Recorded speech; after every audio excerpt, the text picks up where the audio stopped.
Doctor Mizanur Rahman Azhari তো একজন মাজার পূজারী, ঠিক নেই? সে একজন মুরতাদ কাফের। মিজানুর রহমান আজহারি, দয়া করে তাকে ঢাকা বিশ্ববিদ্যালয়ে তিনি যেই বিষয়ে ডক্টরেট করছেন, আজহার নাকি মাজার একজন আছে, তার নাম কি? তার মা মিজান ভাই কেবলই করছে। বাংলাদেশের মধ্যে শ্রেষ্ঠ দাজ্জাল এবং বেয়াদব থাকলে বেয়াদবের বাচ্চা আছে। আচ্ছা, আজহারি কিংবা ফাজারি বলেন, আপনাদেরকে লাঞ্ছনা এবং অপমানের শেষ ঠিকানায় পৌঁছে দিতে এমপি, মন্ত্রী, মিনিস্টার অথবা মন্ত্রীর দুলাভাই, এমপির খালু, এই জাতীয় মানুষ অন্যায় করলে, অপরাধ করলে সিস্টেমে তাদেরকে ছেড়ে দেওয়া হতো। আর ওই একই অপরাধ করেছে দুর্বল মানুষ। রিকশাওয়ালা চুরি করেছে, ঠেলা গাড়িওয়ালা অপরাধ করেছে, ভ্যান গাড়ি চালক অপরাধ করেছে। এখন বলে যে আইনের শাসন 100 ভাগের জায়গায় 200 ভাগ কায়েম করার। আসসালামু আলাইকুম দর্শক, নতুন একটি সংবাদে আপনাকে স্বাগতম। প্রিয় দর্শক, আমি আজকে আপনাদেরকে দেখাবো মিজানুর রহমান আজহারি সাহেবকে নিয়ে একই বলছে সবাই। বিস্তারিত জানতে ভিডিওটি শেষ পর্যন্ত দেখতে থাকুন। তোমাদের পূর্বেকার অনেক জাতি ধ্বংস হয়ে গেছে, আল্লাহ তাদেরকে আযাব গজব দিয়ে ধ্বংস করে দিয়েছেন। তাদের অপরাধ ছিল যখন তাদের মধ্যে কোন প্রভাবশালী লোক অন্যায় করত, কোন প্রভাবশালী লোক, ক্ষমতাবান, টাকা পয়সাওয়ালা মানুষ যখন কোন অন্যায় করত, কোন শিল্পপতি, কোন ক্ষমতাবান এমপি, মন্ত্রী, মিনিস্টার অথবা মন্ত্রীর দুলাভাই, এমপির খালু, এই জাতীয় লোকজন যখন অন্যায় করত, চুরি করত, শিল্পপতি মানুষ, ইন্ডাস্ট্রিয়ালিস্ট, বিশাল টাকা পয়সার মালিক, এই জাতীয় মানুষ অন্যায় করলে, অপরাধ করলে সিস্টেমে তাদেরকে ছেড়ে দেওয়া হতো।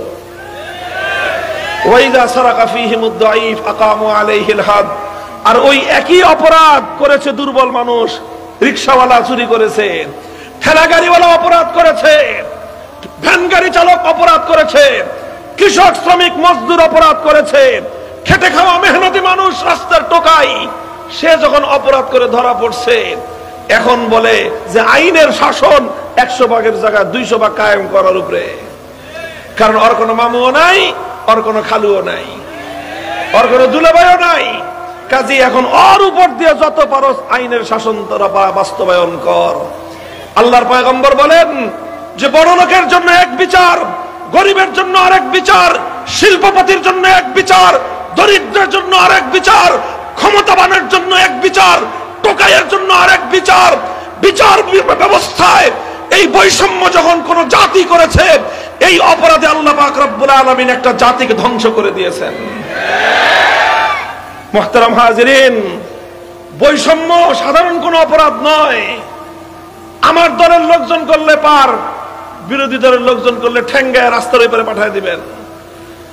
এই ধরনের বৈষম্য যখন করা হয়, আল্লাহর আরশ কেঁপে ওঠে, আল্লাহর পক্ষ থেকে গজব নেমে আসে।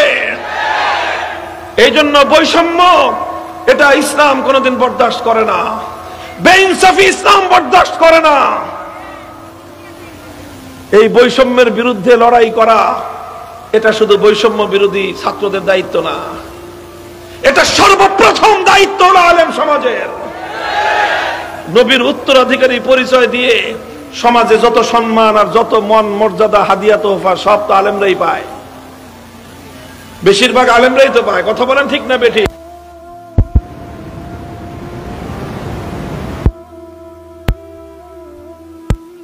নবীদেরকে পাঠিয়েছিলেন, তার অন্যতম উদ্দেশ্য হল আল্লাহর জমিন থেকে সমস্ত বেইনসাফি, জুলুম আর বৈষম্যের কবর রচনা করা। আল্লাহর কোরআন খুলেন, লাকাদ আরসালনা রুসুলানা বিল বাইয়িনাত ওয়া আনজালনা মাআহুমুল কিতাবা ওয়াল মিজান লিয়াকুমান নাসু বিল কিসত। আল্লাহ বলতেছেন সূরাতুল হাদীদে যে আমি রাসূলদেরকে পাঠিয়েছি, আমি আমার আসমানি কিতাব সমূহ নাজিল করেছি। কেন নাজিল করেছেন আল্লাহ? লিয়াকুমান নাসু বিল কিসতি, যাতে মানুষের মধ্যে ইনসাফ কায়েম হয়, মানুষের মধ্যে যেন বেইনসাফি না থাকে, মানুষের মধ্যে যেন কোনো জুলুম শোষণ না থাকে। মানব সমাজের মধ্য থেকে সমস্ত বেইনসাফি, সমস্ত জুলুম, সমস্ত অন্যায়, সমস্ত অবিচার উৎখাত করার জন্যই নবী রাসূলদের আগমন। বললেন, আর আজ তোমরা আমার কাছে আসছো আবদার নিয়ে যে আমার ব্লাড কানেকশন আছে, আমার আত্মীয়, আমার পরিবারের লোক বলে আমি অপরাধ করার পরেও ছেড়ে দিব, এইরকম বৈষম্য তোমরা আল্লাহর রাসূল দ্বারা বাস্তবায়ন করতে চাও।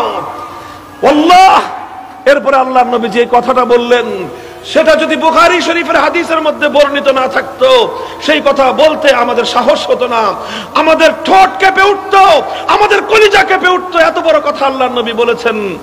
নবীজি বলেন, ওয়াল্লাহ লাউ আন্না ফাতিমাতা বিনতা মুহাম্মাদিন সারাকাত লাকাতাতু ইয়াদাহা। আজ আমার দাদির গোষ্ঠীর ফাতেমা নয়, যদি আমি নবী মুহাম্মদুর রাসূলুল্লাহর কলিজার টুকরা, আমার জীবনের সবচেয়ে আদরের দুলালি আমার কন্যা ফাতেমা যদি আজকে চুরি করে ধরা পড়তো, আমি আল্লাহর নামের শপথ করে বলতেছি আমি তার হাত কাটতে এতটুকু দ্বিধা করতাম না। মুহতারাম হাজিরিন, আল্লাহর নবী এভাবে ইনসাফ কায়েম করেছেন, এভাবেই বৈষম্য দূর করেছেন, এভাবেই সাম্য এবং ন্যায় নবী আকরাম সাল্লাল্লাহু আলাইহি ওয়াসাল্লাম আল্লাহর জমিনে বাস্তবায়ন করেছেন। কাজেই ন্যায়, ইনসাফ, সাম্য কায়েম করা এটা হলো ইসলামের অন্যতম গুরুত্বপূর্ণ জিম্মাদারি এবং দায়িত্ব। এখন যেভাবেই করতে হয় সেভাবেই করতে হবে, বেইনসাফির বিরুদ্ধে যেভাবে রুখে দাঁড়াতে হয় সেভাবেই রুখে দাঁড়াতে হবে, অন্যায় অবিচার দূর করার জন্য যা করতে হয় তাই করতে হবে। প্রস্তুত আছেন সেজন্য? প্রস্তুত হন, সাধারণ উম্মত প্রস্তুত হন, ওলামায়ে কেরাম জাতিকে নেতৃত্ব দেন। একটা বৈষম্যহীন সমাজ গড়বার জন্য আপনারাই সর্বশ্রেষ্ঠ দায়িত্বশীল। আল্লাহর পয়গম্বরের 3 নম্বর দায়িত্ব ছিল এভাবেই আল্লাহর কোরআনের এক একটা বিধান কিভাবে বাস্তবায়ন করতে হয়। বাধা বিঘ্ন আসবে, সেই বাধা বিঘ্ন এভাবেই ডিঙ্গিয়ে এক একটা বিধানকে বাস্তবায়ন করে দুনিয়াবাসীকে আল্লাহ নবী দেখিয়ে দিয়েছেন কোরআনে পাকের এক একটা বিধান এইভাবেই বাস্তবায়ন করতে হয়। কোরআনের সাথে নাকি রাজনীতির সম্পর্ক নাই, নাউযুবিল্লাহি মিন যালিক। একদল বলতেছে সার্বভৌম ক্ষমতার মালিক জনগণ। আমরা বারবার বলেছি তাবারাকাল্লাযী বিয়াদিহিল মুলক, সার্বভৌম ক্ষমতার মালিক কোরআন বলতেছে আল্লাহ, আর আপনি নেতা বলতেছেন জনগণ। আল্লাহকে বাইলট করেছেন, আপনার ঈমান থাকার কথা না। কথা মনে বুঝেন না আমার? আপনি নামাজ পড়েন, আপনি রোজা রাখেন, আপনি হজ করেন, আপনি যাকাত দেন, কিন্তু আপনি কোরআনের একটি আয়াতের একটি অক্ষরকে অস্বীকার করেছেন, আপনার ঈমান থাকতে পারে না, প্রশ্নই আসে না। অথচ নেতারা বলছে সার্বভৌম ক্ষমতার মালিক জনগণ, আর হুজুররা বলতেছে সার্বভৌম ক্ষমতার মালিক কে? একটু সবাই বলেন না কে? তো যারা বলছে কোরআন নাকি রাজনীতির সাথে কোরআনের সম্পর্ক নাই, অথচ আমি কোরআনটা পড়েছি আলহামদুলিল্লাহ, শুরু থেকে শেষ পর্যন্ত পড়ার সুযোগ হয়েছে। আমি কোরআন পড়ে দেখেছি, কোরআনের প্রতিটি অক্ষর, প্রতিটি সূরা, প্রতিটি আয়াত, গোটা কোরআনই আল্লাহ রাজনীতি দিয়ে সাজিয়েছেন। সুবহানাল্লাহ বলবেন না? আল্লাহ তাআলা বলেছেন আকিমুস সালাত ওয়া আতুজ যাকাত। খেয়াল করে শুনবেন, আল্লাহ বলেছেন আকিমুস সালাত। আকিম মানে হচ্ছে প্রতিষ্ঠা করো। কি করো? কি প্রতিষ্ঠা করো? নামাজ। এখন নামাজ প্রতিষ্ঠা হবে কিভাবে? নামাজ প্রতিষ্ঠা হবে রাজনৈতিক স্টাইলে। সুবহানাল্লাহ বলবেন না? নামাজ আদায়ের কথা যদি আদাউস সালাত বলতো তাহলে রাজনীতি হতো না। যখনই আকিমুস সালাত বলেছে এটা রাজনীতি হয়ে গেছে। তাহলে নামাজের ভিতরে আল্লাহ কি রেখেছেন?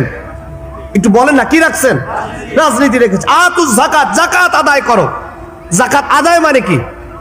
ধরো কার কাছে যাকাত আছে জোর করে আনো। এখন আনার জন্য কি আপনার মতো আমার মতো নিরীহ পাবলিক গেলে কি যার কাছে যাকাত আছে ও আপনার আমারে ছাড়বে? তার কাছে যেতে হবে কাদেরকে? প্রশাসনকে, সরকারকে, ক্ষমতাশীলদেরকে। সুতরাং যাকাতের ভিতরে রাজনীতি আছে। একটু জোরে বলেন না সুবহানাল্লাহ। পুরো গোটা কোরআন শরীফে খালি রাজনীতি।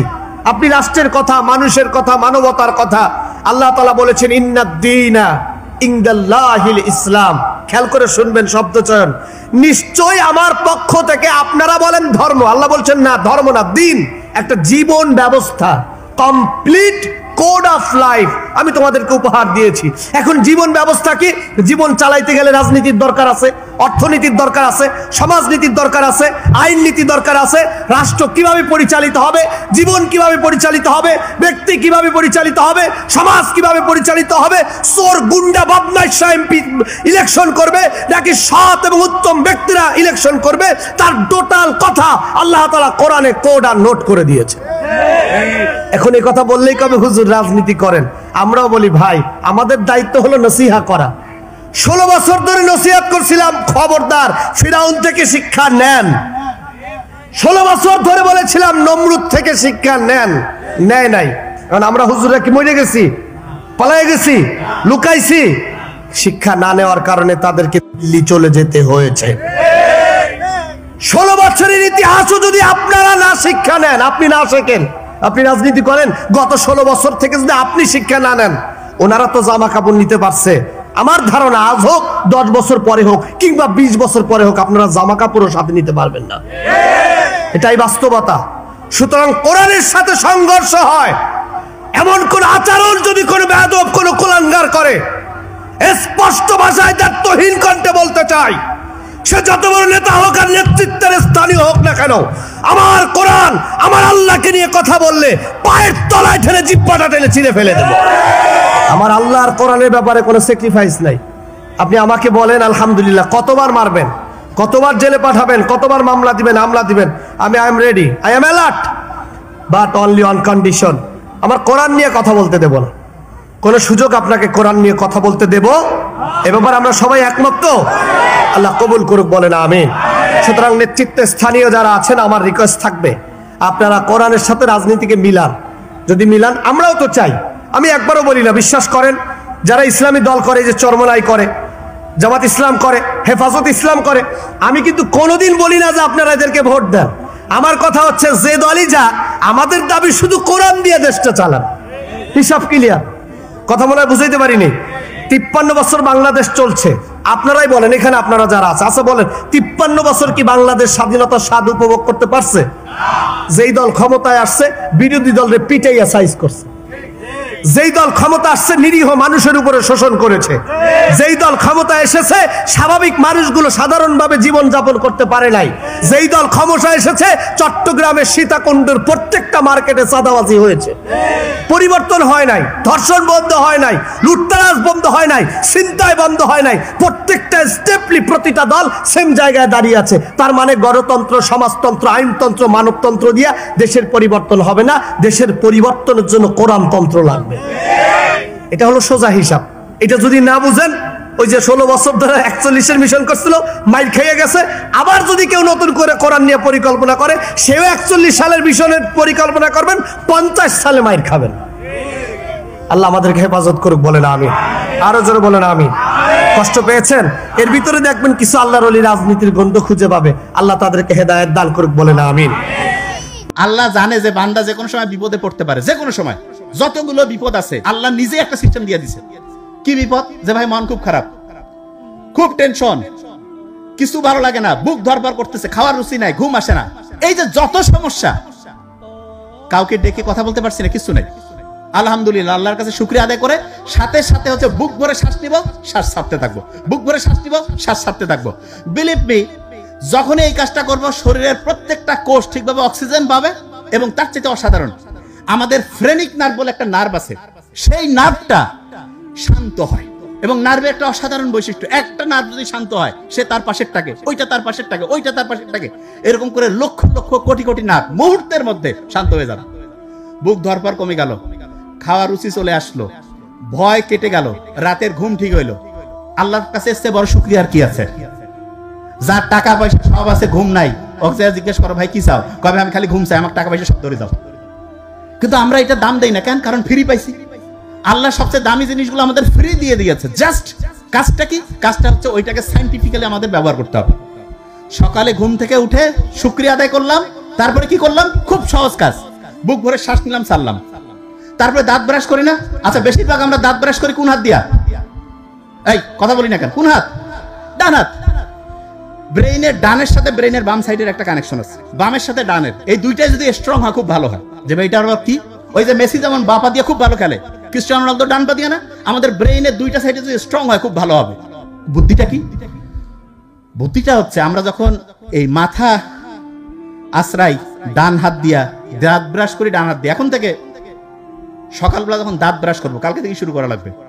আজকে আমি সকালে আসার সময় এটা করছি, প্র্যাকটিস, ব্রেনটা অ্যাক্টিভ হয়ে যায়। কিরকম? বাম হাত দিয়ে দাঁত ব্রাশ করবো, বাহ কত সুন্দর। মাথায় যখন চুলটা আশ্রাবো, বাম হাত দিয়া। আমি যখন প্রথম বিছানা থেকে নামার সময় যখন পা ফেলবো, খেয়াল করতে হবে আমি ডান পা ফেললাম না বাম পা। যে ভাই এগুলো কি কোন, হ্যাঁ ব্রেইনের অ্যাক্টিভিটি বাড়তে থাকবে।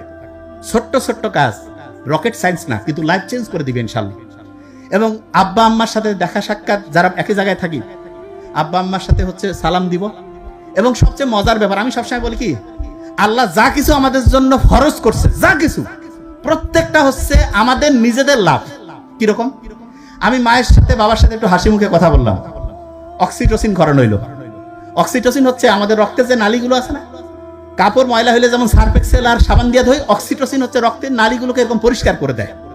এবং তখন হয় কি, রক্ত ঠিকভাবে প্রবাহিত হয়, ব্রেন চাঙ্গা, হার্ট চাঙ্গা, মন খুশি, যা খুশি অসাধারণ কিছু করব। বাপ মাও খুশি, আমরাও খুশি। আমরা অনেক সময় জানি যে মায়ের দিকে বাবার দিকে আন্তরিকতার সাথে তাকাইলে হজের সমান সওয়াব। আল্লাহ এত সুযোগ কেন দিছে?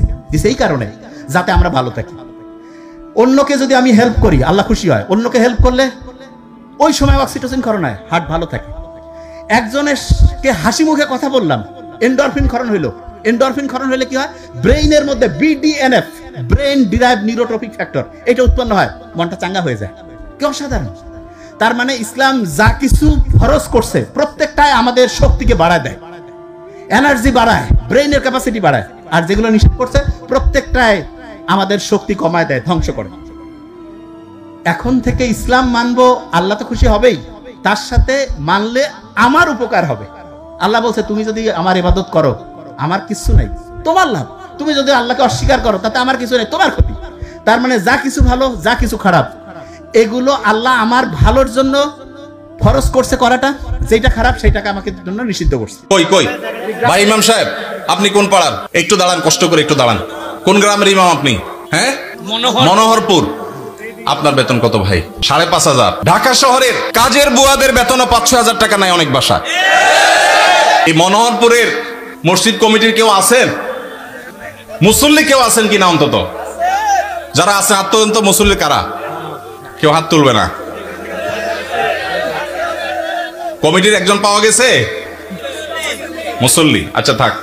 আর ইমাম সাহেব কে আছেন বলেন? আপনি ইমাম ভাই, আপনার বেতন কত? হ্যাঁ, মসজিদ থেকে বেতন কত বলতেছি? মসজিদ মাদ্রাসা 2 ডিউটি বেতন 11.5। তার মানে আমরা যদি 5.5 ধরি তাহলে 5.5 মসজিদ থেকে বলা যায়। 5 ওয়াক্ত নামাজ পড়ান, ইমামতি করেন, 5 ওয়াক্ত নামাজ পড়ান, 5,500 জুমা সহ। আমাদের মসজিদের ইমাম সাহেবদের, মুয়াজ্জিন সাহেবদের সম্মানে আমরা দিতে চাই না, মাহফিল করে বক্তার জন্য মোটা অঙ্কের হাদিয়া রেডি রাখি। আপনার কোন এলাকা? এই গ্রামের নাম বলেন? ডুলিপাড়া। কই মাহফিলের আয়োজক কারা? সামনে আসেন না, সামনে আসেন। কই পোস্টার? কই নাম বলার আগে সামনে আসেন। নামই নেই, চালাকেরা। আচ্ছা, আর ইমাম সাহেব আছেন আর 1-2 জন? কই ভাই, কোন এলাকার? পাশের এলাকার। বেতন কত? হ্যাঁ, 8,000। কোন এলাকার? নোয়াগ্রাম। নোয়াগ্রামেরও ভাইরা নিশ্চয় আছেন। আমি আপনাদের শরম দিতে চাই না, আপনাদের কারোর হাতও তুলতে চাই না। ইমাম সাহেবদের জবানবন্দি নিলাম, ধন্যবাদ। আর কোন ইমাম সাহেব আছেন? মুরব্বী দাঁড়ান একটু। ইমাম সাহেব দাঁড়ান, কষ্ট করে। কোন এলাকার ভাই? জি, এতজন বললে কেমনে বুঝবো? খুন্দারপাড়া, খুন্দারগড়া। ওকে, আপনার পাশের গ্রাম। আপনার বেতন কত ভাই? 6,000। বসেন ভাই রে, প্রশ্ন প্রসঙ্গে চলে আসলো। এতজন ইমামের জবানবন্দি আমরা নিলাম, হয়তো খুঁজলে আরো 10-20 জন ইমাম পাওয়া যাবে। অনেকে হয়তো চক্ষু লজ্জায় হাতটা উঠাচ্ছেন না, বলছেন না।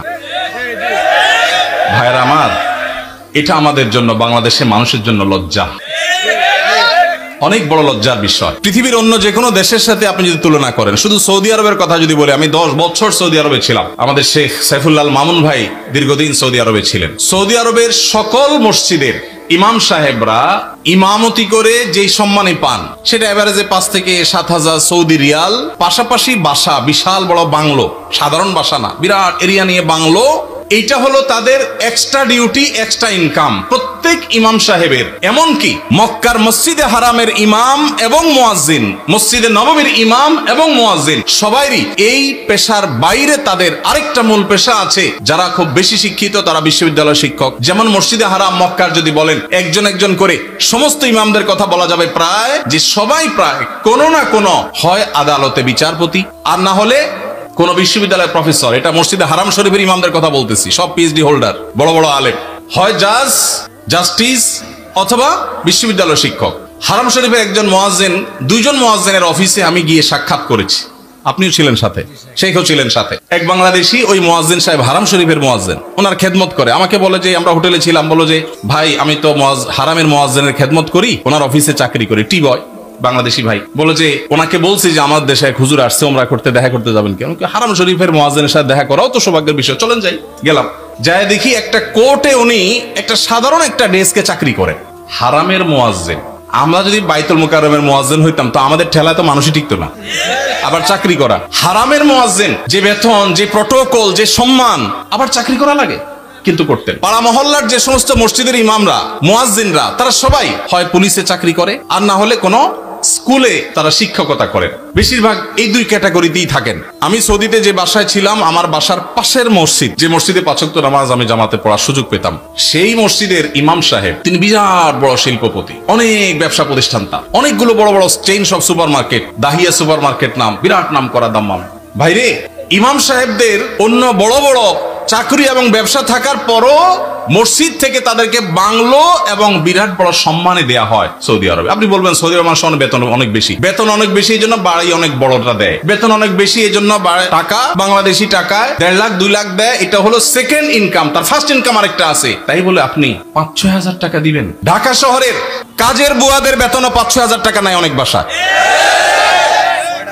ঢাকা শহরের কাজের বুয়ারাও মাসে ১০,০০০ ১৫,০০০ টাকা কামাই করে। ঢাকা শহরে কোন দারোয়ানের বেতন ৫,০০০-৬,০০০ টাকা নাই, কোন পিয়নের বেতন ১০,০০০ টাকার নিচে নাই। সেখানে কুমিল্লা শহরের কাছে, এটা সদর থানা এবং শহরের কাছে, এই জায়গায় ৫-৭ হাজার টাকা আজকালকার বাজারে চাউলের টাকা জোগাড় করা অত কঠিন হয়ে যায়।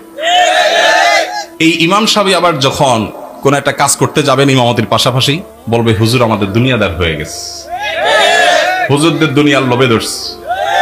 এক বেটা, তার মসজিদের মুসল্লিরা ইমাম সাহেবকে এরকম খোঁচাইতো, বেতন দেওয়ার নাম নাই, ইমাম সাহেব আর কিছু করলে ডিস্টার্ব করতো। ওই মসজিদে একজন ভালো মানুষ ছিল, উনি বললেন হুজুর আপনাকে আমি ওই যে মুসিরা যে জুতা পলিশ টলিশ করে ওরকম একটা বাক্স কিনে দিব, সাথে রং টং যা লাগে, ডাস্টার, ব্রাশ, এগুলো সব দিয়ে দিব। আপনি ইমামতি করে মসজিদে নামাজ পড়ানো শেষ হলে মসজিদের বাহিরে এসে ওইটা নিয়ে বসে যাবেন এবং মুসল্লিদেরকে বলবেন ভাই আপনাদের জুতাগুলো দেন, যার যার পলিশ করা লাগে আমি করবো, আপনারা আমার টাকা দিয়ে। ইমাম সাহেব চোখ বড় বড় হয়ে গেছে, কি বলে রে বেটা? বলে ভাই আপনি এই কাজটা যদি করেন, মুসল্লিরা বাইর হয়ে যেটা সিসি করবে, আরে হুজুর এটা কি করছেন? তো ওইটাকে বলেন যে ভাই এই জুতা যদি আমার কাছে দিতে আপনার লজ্জা বোধ হয়, আপনার কাছে যদি অপমান বোধ হয়, তাহলে জুতা আমার কাছে নিয়ে আপনার নিজের গালে নিজে মারা উচিত। আমি বলছি না যে আক্ষরিক অর্থে ইমাম সাহেবকে ওইটা মারতে তিনি বলেছেন, অনেক আগে ঘটনা কোথাও শুনেছি, সত্য হতে পারে, রূপক হতে পারে, কিন্তু এই গল্প আমাদের শিক্ষা দেয়। আমাদের মসজিদের ইমাম সাহেবদের, মুয়াজ্জিন সাহেবদের সম্মানে আমরা দিতে চাই না, মাহফিল করে বক্তার জন্য মোটা অঙ্কের হাদিয়া রেডি রাখি।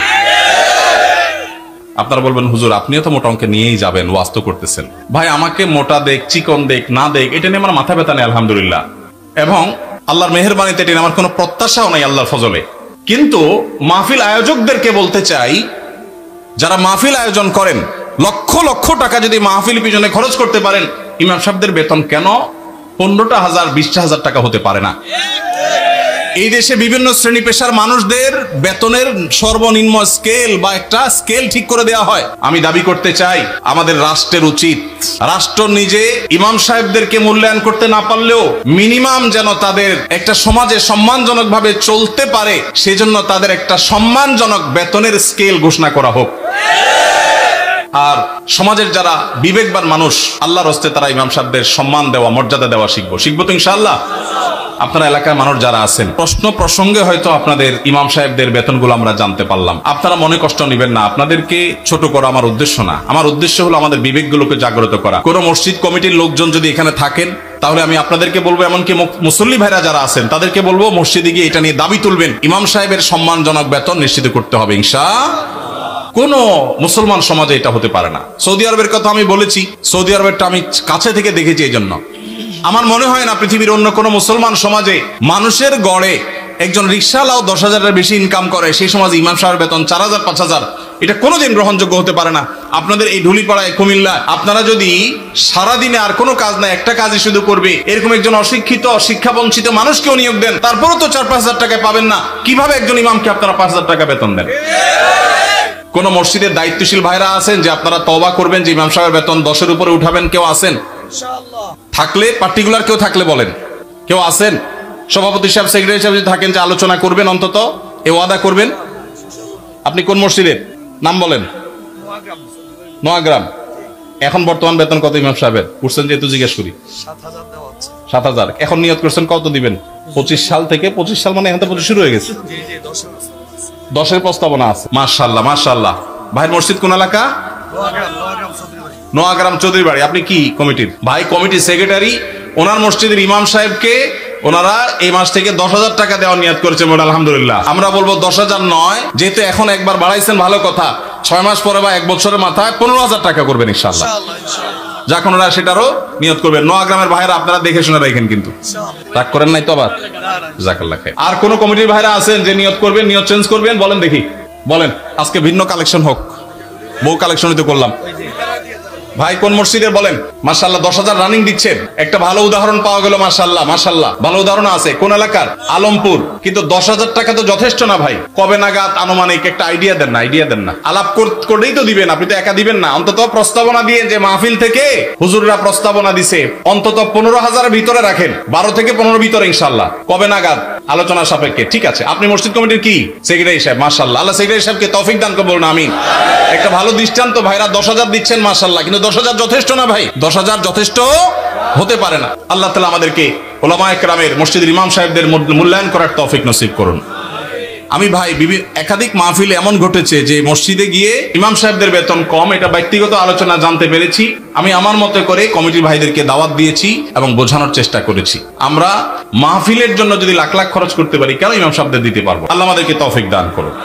মিজানুর রহমান আজহারী খালি বলেছে যে একদল খায়া গেছে আর একদল খাওয়া। আপনারা বলেন তো কোন দলের নাম কথা? কিন্তু একদল খেপে গেছে। আপনাকে নান্দাইল দিঘি আগে একদল খায়া গেছে, এখন আর একদল খাওয়ার জন্য রেডি আছে। কথা কন না কেন? আমরা 4 ভাই, বুঝলি? আমরা 4 ভাই। আমার বড় ভাই ডাহা আওয়ামী লীগ, প্রাইমারি হেডমাস্টার, ওই আওয়ামী লীগ। আর আমার ছোট 2 ভাই 2 কলেজের প্রফেসর, এরা হলো বিএনপি। আর আমি তো বুঝতেছেন। তো একদিন, ঠিক আছে, একদিন মা আমাকে খাবার দিয়েছে। তো ওই মাছের মাথাটা মা আমাকে দিয়েছে। বুঝলি মানুষ তো। তো আমি যখন মাথা দিয়ে খাবার চাচ্ছি, তখন ভাই করছে, খা, ভালো করে খা, পুলিশ ঘুরতেছে, খা। মানে আমার ওয়াজ শুনে আমার ভাই চিন্তা করে যে কোনো সময় পুলিশ ধরবে। তো বলতেছে, খা, ভালো করে খা, পুলিশ ঘুরতেছে। তখন আমি মাথার টুকরা আমার ভাই তুলে দিলাম, দিয়ে বললাম, ভাই আপনি খান, কারণ আজরাইল ঘুরতেছে। যেই কথা আজরাইল ঘুরতেছে, আমার ভাই শুন করছে। আমি শুন করছেন কেন? পুলিশ ধরা আর আজরাইল ধরা, কোনটার গুরুত্ব বেশি? কিন্তু যেদিন হাসিনা পলাছে, পলানোর কয়েকদিন পর দেখে আমার ভাই আমার মাদ্রাসার মসজিদের মধ্যে ঢুকছে। মানে আমার বাপ মায়ের কবর আছে, কবরের কাছে আগে কানলো, কান্দার পরে মসজিদের মধ্যে ঢুকছে। আমি উপরতলার থেকে সিসি ক্যামেরা আছে, কিন্তু আমার ভাই তো দেখা যায় ডাহা আওয়ামী লীগ ঢুকলে মসজিদে। আমি আস্তে করে নামে আসছি, আমার ভাই কোনো তৌবা পড়া, তৌবা। মানে ভাই কিসের তৌবা? বলে আওয়ামী লীগ বাদ দিন, তৌবা পড়া। আমি আমার বাপ মার সামনে, কবরের সামনে আমার ভাইয়ের তৌবা পড়ালাম, পড়ে বললাম, ভাই তৌবা তো করে আওয়ামী লীগ বাদ দিলেন, কিন্তু যোগ দিবেন কার? তোরটা তো যাওয়া যাবি না রে, তোরা তো ক্ষমতাত গেলে নামাজ কায়েমের বিল পাস করবো, আমি তো ফজর নামাজ ঠিক মতো পড়া পারি না। কি এখন আমার বড় ভাই বিএনপির যোগ দিছে। তার মানে বোঝা গেল আমরা এখানে যতই আছি আমরা ভাই ভাই, কেউ বিএনপি, কেউ আওয়ামী লীগ, কেউ জামাত। জোরে কোন কথা ঠিক কিনা? ভাই জান একটু বসেন ময়না ভাই, কারণ এমন জায়গা তো আজ নিয়ে যাচ্ছি, বুঝলেন? এই সময় কি বুঝতেছে? ওই পথিক আমার সর্বনাশ করছে। ওই পথিক আমারে কইছে, যদি হযরত ওমরকে দেখতে চাও তাহলে সামনে কাতারে নামাজ পড়ো। সামনে কাতারে নামাজ পড়ে মেহরাবের মধ্যে যেই মানুষটাকে দেখতে পাবা, ওই মানুষটি হলেন হযরত ওমর। আমি সারা জীবনের সাধনা একটা বার শুধু হযরত ওমরকে দেখতে চাই। হাজার হাজার সাহাবীরা কান্দে, সমস্ত সাহাবীরা যখন কাঁদতেছে, রাখাল চিল্লে বলে বারান্দায় নামাজ পড়া ভালো, এই ভিতরে কেন কান্দাকান্দি শুরু হয়ে গেল? ওসমান গনি বলে, রাখাল ভাই, ভিতরে কান্দার কারণ হলো তুমি যাকে পথিক পথিক বলতেছো তিনি হলেন হযরত ওমর।